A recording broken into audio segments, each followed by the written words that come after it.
Welcome to Fantasy Sports Live, brought to you by DraftDay.com. I am Crazy Gaby, and man, it is early. I am up way earlier than I'm used to. You know how they say the early bird gets the worm? I don't want a worm. Why am I up this early?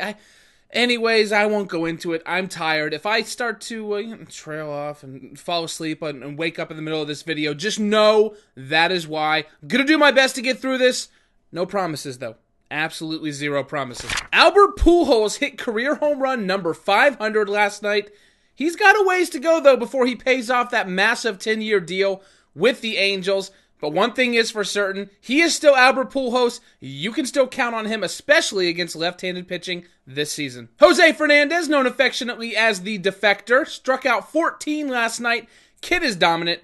I won't be surprised if in 2 or 3 years we're talking about him as the absolute best pitcher in all of baseball. There are very few guys who can put together the kind of outings that he can, and he is worth paying up for almost every time he takes the mound.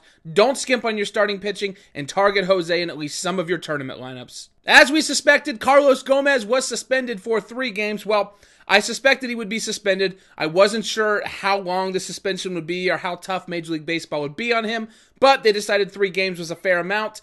The Brewers, surprisingly, have been one of the best offensive teams in baseball this season. So what that really means is you can knock them down just a notch. Maybe pick on them a little bit with starting pitchers. Cargo light, a big part of what they do on offense. So without him in there, they definitely get knocked down a little bit. The NBA playoffs were rife with excitement once again as the Bulls lost to the Wizards at home for the second time in a row.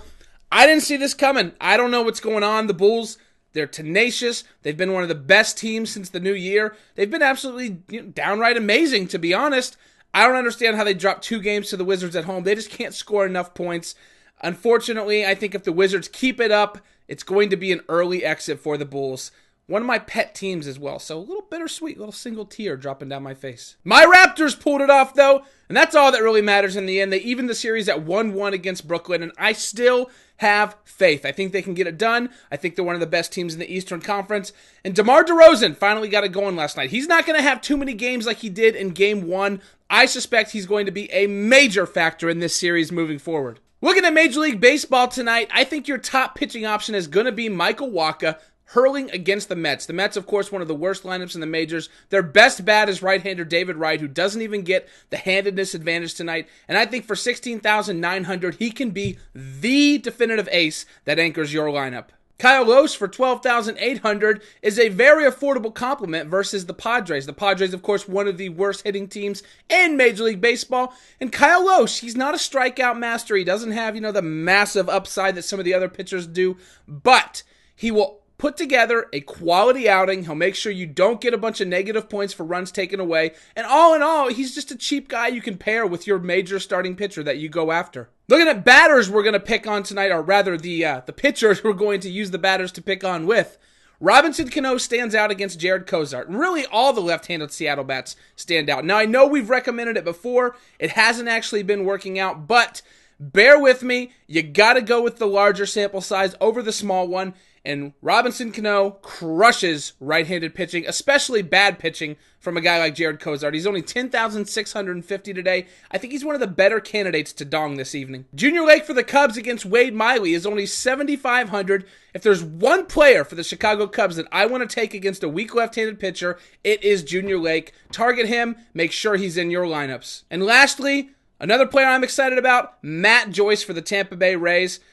Listen, when he's facing a bad right-handed pitcher, he's generally second or third in the order. It gives him a ton of value. He's a strict platoon guy. You won't find him in there against left-handed pitching, but at $8,350, definitely the kind of hitter that can do major damage without breaking the bank. My question of the day for you is, are the Pacers out of the woods in this series yet? I don't think they are. I actually don't even believe they're going to win this series, to be honest with you. I think there's too much dysfunction. I think if Jeff Teague cuts down on the shot attempts, passes the ball around a little more, that's really what the Atlanta Hawks have done well this season, is pass the ball around. Mike Budenholzer, of course, a disciple of Greg Popovich. Ball movement always key. I think they're going to get it back on track, and it's going to be tough for the Pacers to pull themselves out of this one. Tell me your thoughts. Leave a comment below. I want to know what you think. I know you like what you saw here today. This is a nice beard. Just admit it. You want to like, you want to subscribe. Make sure you get all your fantasy content delivered as soon as it's available. You'll never miss a play, my friends. Believe you me. I'm Crazy Gaby reminding you to be a man. Grow a beard.